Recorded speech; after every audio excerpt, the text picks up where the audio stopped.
Amém? Glória a Deus, aleluia. É hora de retomar o propósito de Deus. Ruth capítulo 1, versos 18 a 22, diz assim, acompanhe comigo. Vendo, pois, Noemi, que de todo estava resolvida a acompanhá-la, deixou de insistir com ela, com Ruth. Então, ambas se foram até chegarem a Belém. Sucedeu que ao chegarem ali, toda a cidade se comoveu por causa delas. E as mulheres diziam, não é esta Noemi? Porém, ela lhes dizia, não me chameis Noemi, chamai-me Mara, porque grande amargura me tem dado o Todo-Poderoso. Ditosa eu parti, porém o Senhor me fez voltar pobre, porque, pois, me chamareis Noemi, visto que o Senhor se manifestou contra mim, e o Todo-Poderoso me tem afligido. Assim voltou Noemi da terra de Moabe, com Ruth, sua nora, a Moabita, e chegaram a Belém, no princípio da cega da cevada, da colheita da cevada. Aleluia. Pai, a tua palavra é santa, eterna, jamais passará. Ó Deus, a tua palavra é semente, o nosso coração é a terra fértil. Lança agora, Pai, a tua palavra em nosso coração, para que ela venha germinar e produzir frutos, ó Deus, que permaneçam e que nós sejamos, ó Pai, instruídos na tua palavra, para que nós possamos ser fortalecidos, ó Deus, na fé, para retomar o propósito do Senhor em nossas vidas, em nome de Jesus. Alguém diga glória a Deus. Irmãos, o que você faz quando você está na estrada e você descobre que pegou o caminho errado? O que você faz? Você pegou a estrada, de repente você percebeu, estou caminho errado. Você persiste no caminho errado ou você pega o próximo retorno?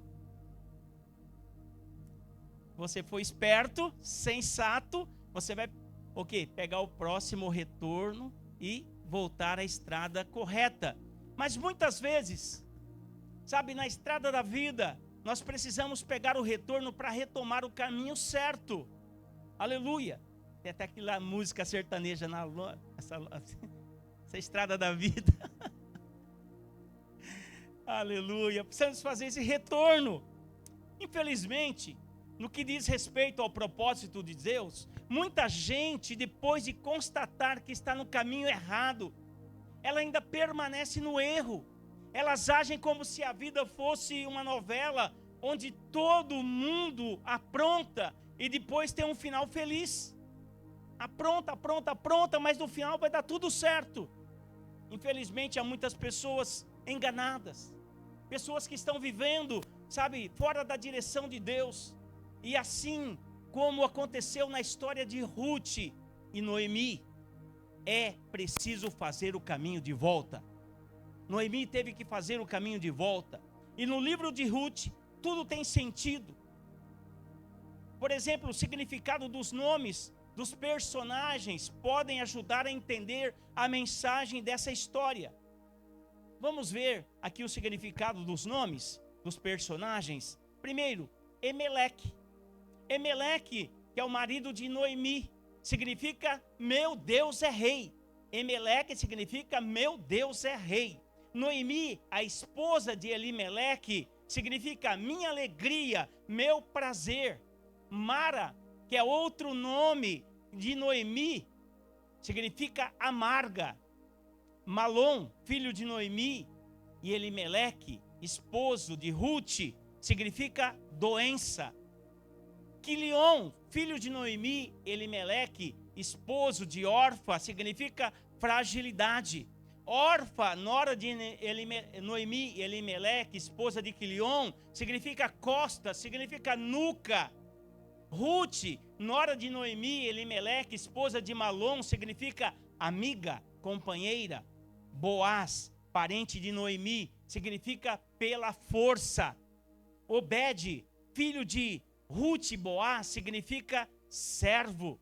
Belém significa casa de pão. Moabe significa sua mão é seu pai.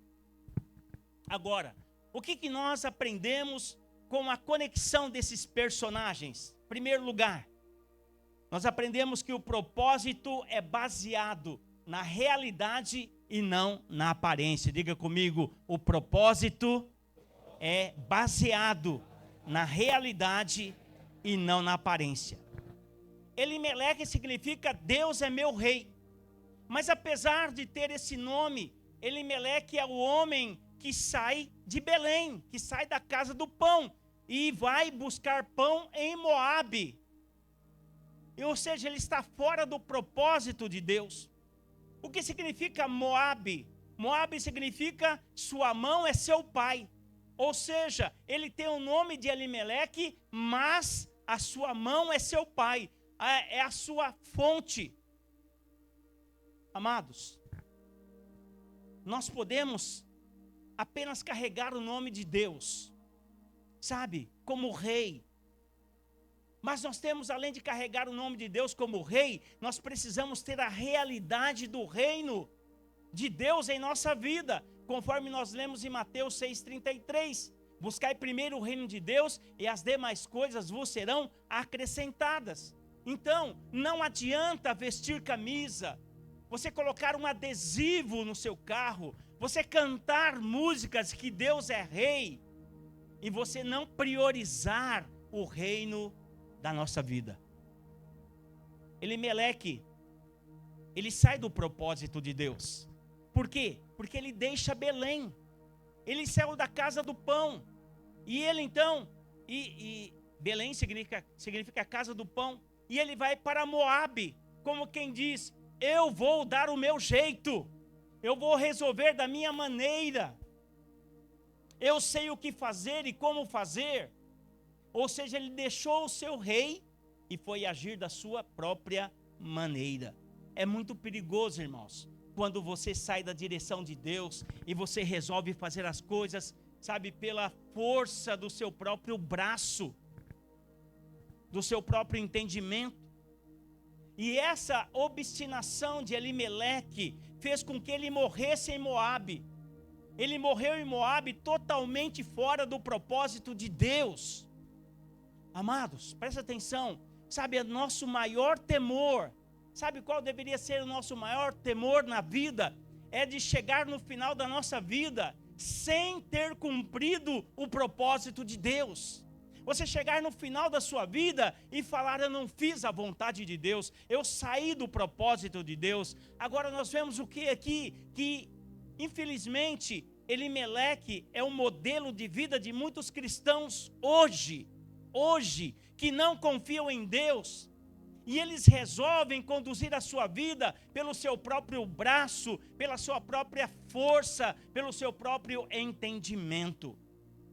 A obstinação de Elimeleque, de Malom e Quilion os levaram à morte.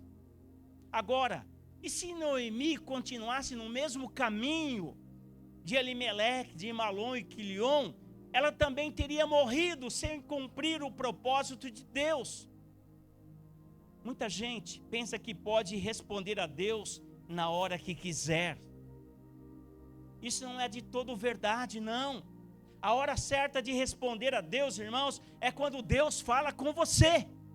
Diga para o teu vizinho, a hora certa de responder a Deus é quando Deus fala com você. E Elimeleque perdeu tempo e ele morreu fora do propósito. Provavelmente, após a sua morte, o filho mais velho, Malom, ele assumiu o governo da casa.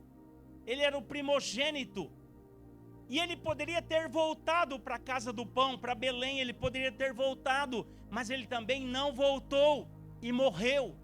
Ele morreu ali em Moabe. E depois também o seu outro irmão, Quilion, morreu também.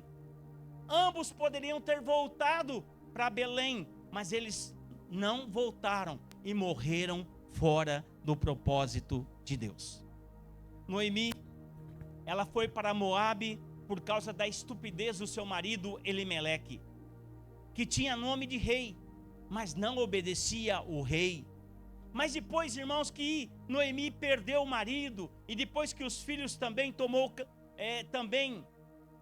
morreram, Noemi tomou o caminho de volta para Belém, retomando o propósito de Deus para a sua vida. Ela voltou na hora certa. Ela chegou em Belém na hora exata, no tempo certo da colheita.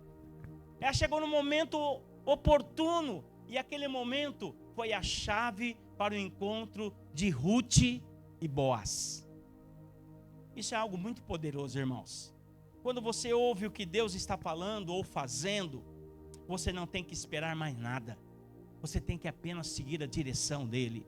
Você precisa se desvencilhar, sabe, de tudo para seguir o propósito de Deus. Eu entendia por muito tempo que se Deus tem um propósito na vida de alguém, esse propósito vai se cumprir. Mas o ensino bíblico é que os propósitos de Deus se cumprem quando as pessoas entendem o momento e a oportunidade de Deus. Quando ela dá lugar para que Deus então possa operar esse propósito na sua vida. Quantas pessoas que você conhece que abortaram o propósito de Deus para as suas vidas porque tomaram decisões erradas? Tomaram decisões erradas. Gente que tinha um chamado ministerial e se casou com alguém que não possuía o chamado e abortou o propósito de Deus. Gente que Deus queria usar no Brasil, mas decidiu sair do país e abortou o propósito de Deus. Gente a quem Deus queria prosperar, mas escolheu um caminho de infidelidade e nunca entrou na abundância dos céus. Gente cujo propósito de Deus para essa pessoa era ter filhos, mas ela optou por uma carreira profissional e perdeu o tempo da fecundidade. Gente cujo o propósito de Deus era o ministério, mas ela se rebelou, decidiu sair e nunca mais cumpriu o propósito de Deus. Amados, há muitas coisas que podem abortar o propósito de Deus na vida de uma pessoa. A falta de visão, a falta de uma liderança séria, a falta de investimento na hora certa, a falta de revelação, o pecado, tudo isso pode tirar a pessoa do propósito de Deus. Por isso, você que ainda tem tempo, sabe, que está me ouvindo, que tem consciência, precisa se posicionar hoje acerca do propósito de Deus para a sua vida. Você não pode deixar a terra dos mortais sem ter cumprido o propósito de Deus. Conta-se que uma irmã chamada Helena, tem alguma Helena aqui nesse lugar, nessa noite? Graças a Deus, porque eu mudei o nome. Fiquei pensando, espero que não tenha ninguém com esse nome de Helena. Estava muito mal no leito de um hospital. E um médico falou para ela e para sua família que ela iria morrer. Enquanto o médico falava, ela via sua vida se esvaindo. E então ela começa a ver Deus se aproximando. E ela diz: Senhor, eu não queria morrer agora. Eu sou muito nova, tenho apenas 30 anos. Eu sei, mas chegou a sua hora. Você tem que vir comigo, disse o Senhor. Ao chegar no céu, ela começa a insistir com Deus, que ainda precisava fazer muitas coisas para Ele aqui na terra. E Deus concorda e diz: pensando bem, você ainda é muito jovem, e você pode fazer muitas coisas para mim, pode voltar. Na mesma hora, Helena acorda no leito do hospital, sem que ninguém entenda. O médico a examina e diz: eu não sei o que aconteceu, Helena, mas você está ótima, pode ir para casa agora mesmo, você está de alta. E ela diz o seguinte: não, doutor, não, eu quero que o senhor faça algumas coisas para mim. Afina o meu nariz, engrossa os meus lábios, reduz a minha barriga, põe alguma coisa aqui, tira alguma coisa de lá. 30 dias depois, ela recebe alta do hospital, fez todos esses procedimentos. E quando ela está atravessando a rua, o que acontece? Vem um carro e a atropela e ela morre. Chegando ela lá no céu, Deus, o Senhor, falou que, ela disse, Deus, o Senhor me disse que eu viveria pelo menos mais 40 anos, e só durou 30 dias, Senhor. E Deus, olhando para ela, diz, Helena, é você? Eu não te reconheci?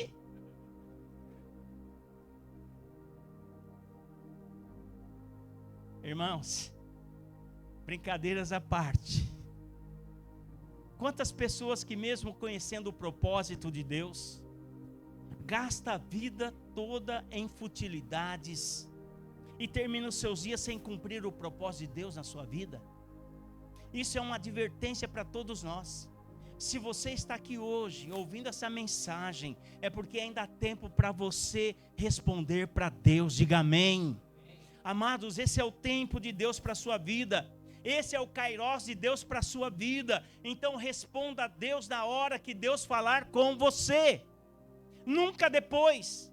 Nunca depois de viajar, nunca depois de se casar, nunca depois de se formar, nunca depois de comprar a sua casa, nunca depois de estabelecer a sua empresa. Na hora que Deus falar com você, esta é a hora de você responder a Deus. Aleluia! Agora, quando Noemi, ela resolveu voltar, ela pediu para mudar o seu nome de Noemi, que significa meu prazer, minha alegria, para Mara, que significa amarga. Por quê que ela pediu isso? Porque ela não acreditava mais que pudesse fazer algo para Deus. Mas ela foi o personagem principal, chave, porque Noemi foi o cupido que levou Ruth a conhecer Boaz. Se você responder a Deus hoje, você ainda pode cumprir o propósito de Deus. Diga para o teu vizinho, se você responder a Deus hoje, você ainda pode cumprir o propósito de Deus. Segundo lugar, o propósito precisa de um ambiente correto.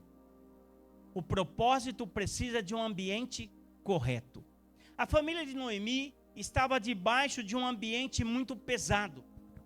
Primeiro, ela tinha um marido que se chamava Elimeleque, Deus é meu rei. Mas apesar de ter esse nome, Elimeleque não permitia que Deus reinasse sobre a sua vida. Foi um homem obstinado, independente, insensível, estúpido. Depois ela teve 2 filhos, Malom e Quilion.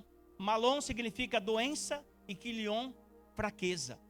Ou seja, tinha ali naquela casa um ambiente de doença, um ambiente de fraqueza. Não é um ambiente apropriado para cumprir o propósito de Deus. Por isso, os 2 precisavam morrer.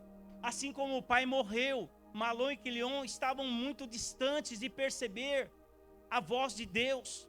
E Deus teve que tratar com a doença e com a fraqueza ali naquele lugar. Irmãos, muitos estão com a alma, doente. E são fracos espiritualmente. E Deus não vai fazer nada sem antes tratar com essas nossas fraquezas e enfermidades. Deus está tratando conosco. Nós precisamos expor o nosso coração diante de Deus. E nós precisamos pedir que Ele trate conosco.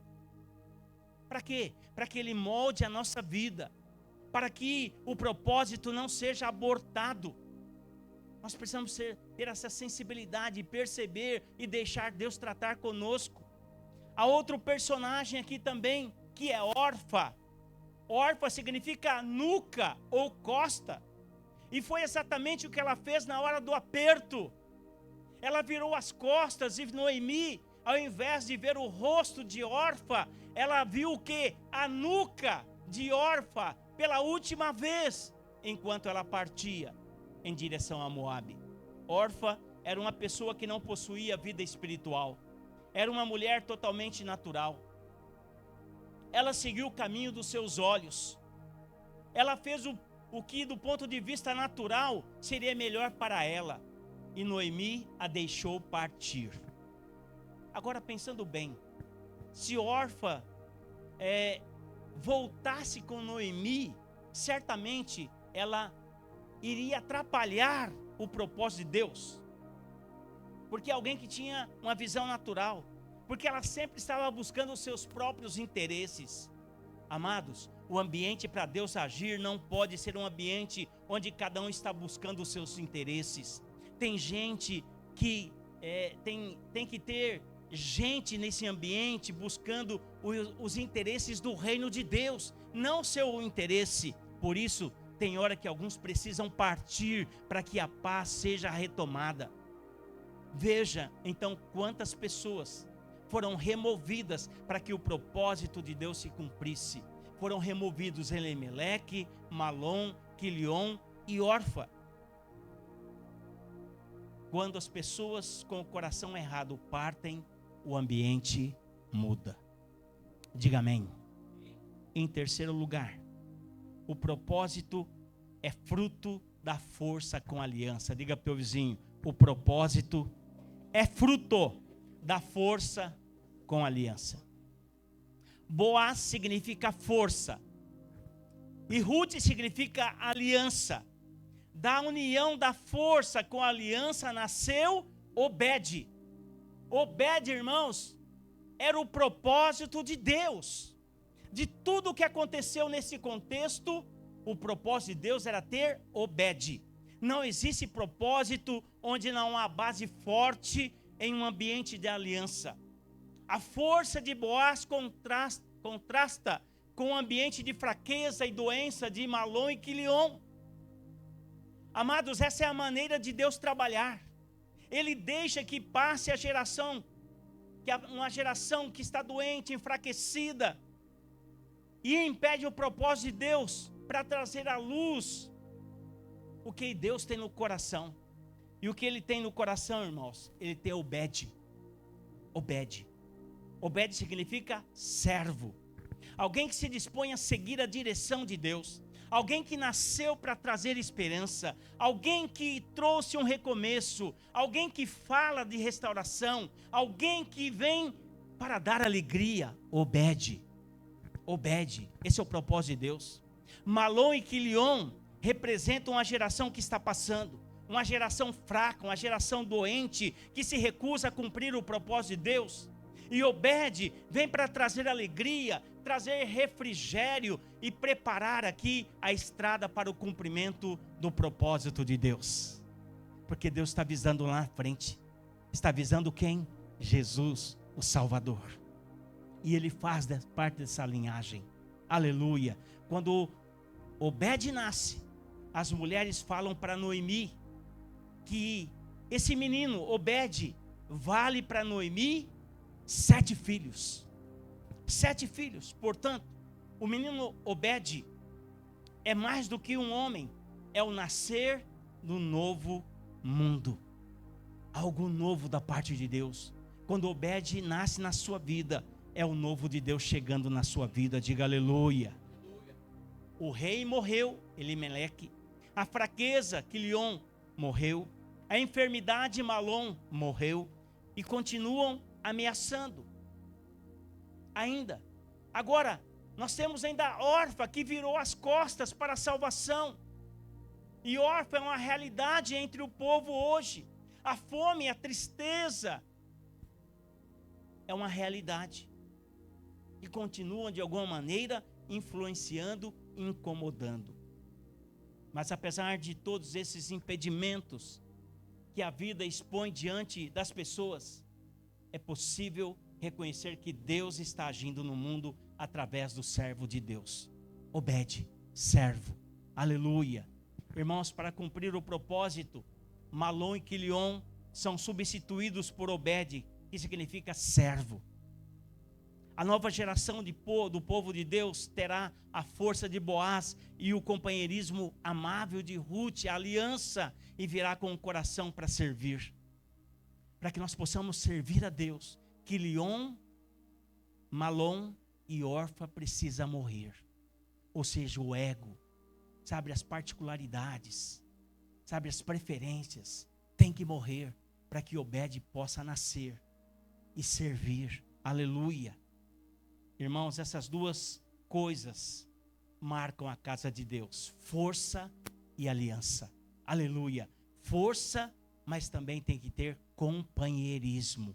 A vida da igreja, ela é marcada pela amizade de Ruth, a alegria de Noemi, pela força de Boaz e a conduta do servo Obed. Quanto a Orfa virou as costas. Ela perdeu o trem da história da salvação que seguia em frente, chegando até Jesus. Aleluia. Se queremos gerar uma igreja com coração de servo, precisamos ser fortes e aliançados. Fortes em nossos posicionamentos, fortes em perseverar, fortes para não se deixar abater diante das dificuldades, mas também precisamos ter um coração aliançado com Deus, com a sua igreja e com os irmãos. O alvo final é chegar, o alvo não é chegar no final, o alvo é chegar no final junto, não deixar ninguém para trás. Aleluia. É chegar com os irmãos, é não permitir que ninguém fique pelo meio do caminho. Amados, nós podemos dizer que o livro de Ruth é um livro de fidelidade. Noemi, Ruth e Boaz são sinônimos de fidelidade. Noemi é modelo de fidelidade. Por quê? Porque ela não abandona. Ruth não abandona Noemi na hora da dificuldade. Boaz é símbolo de fidelidade porque ele é fiel a Ruth, resgatando Ruth de maneira legítima. Amados, fidelidade é o teste que nós vamos passar durante toda a nossa vida. Temos que ser fiéis primeiramente a Deus, mas temos que ser fiéis também ao nosso cônjuge. Temos que ser fiéis à nossa liderança. Temos que ser fiéis também aos nossos filhos. Temos que ser fiéis aos nossos irmãos. O que de mim aprendeste, ensina a homens fiéis. Paulo falando a Timóteo. Se você quer ter utilidade no reino de Deus, você precisa ter um coração fiel a Deus. Então, seja fiel em tudo. Seja fiel nos seus relacionamentos. Seja fiel no seu jejum para com Deus. Seja fiel nas suas ofertas, nos seus dízimos. Seja sempre fiel ao Senhor, diga aleluia.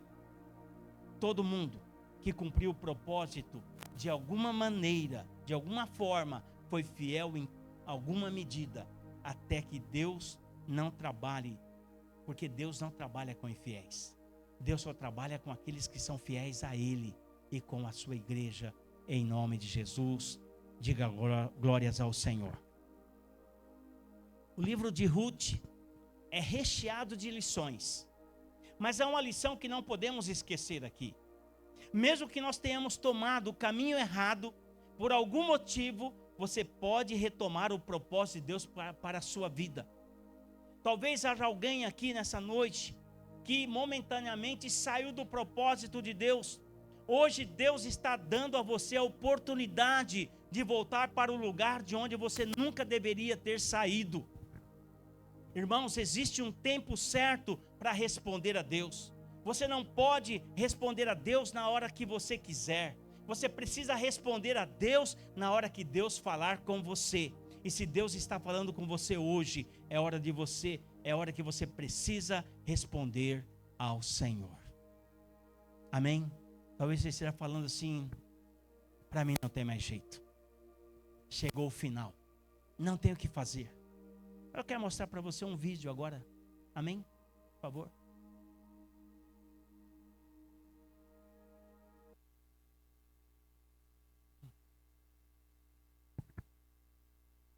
Uma pintura no Museu do Louvre. Não sei quantos de vocês já estiveram lá. A pintura se chama Checkmate. O diabo está sentado deste lado. Há um tabuleiro de xadrez e há um cara sentado do outro lado. E o cara sentado do outro lado está com a mão na cabeça assim. E ele parece estar em desespero. E enquanto faziam um tour pelo Louvre, havia um grupo de atletas e particularmente campeões mundiais que estavam recebendo uma visita especial, um tour. E no tour estava o campeão mundial de xadrez.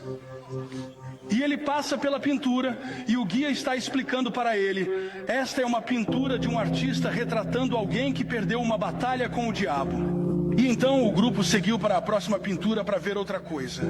Mas o campeão mundial de xadrez, ele ficou lá e continuou olhando para a pintura. E logo perceberam que ele não estava com o grupo. Então o guia turístico voltou e disse: nós já seguimos em frente. Você vem? Ele disse: bem, eu estive olhando para esta pintura. E o guia disse: sim. Ele disse: é chamada checkmate. O diabo está rindo. O homem perdeu. E ele disse: sim. Ele disse: eu tenho notado isso. Ele disse: mas enquanto eu estive aqui, continuei olhando para a pintura. Eu tenho um problema. E ele disse: bem, o que você quer dizer? Ele disse: bem, você sabe, eu sou um jogador de xadrez campeão mundial.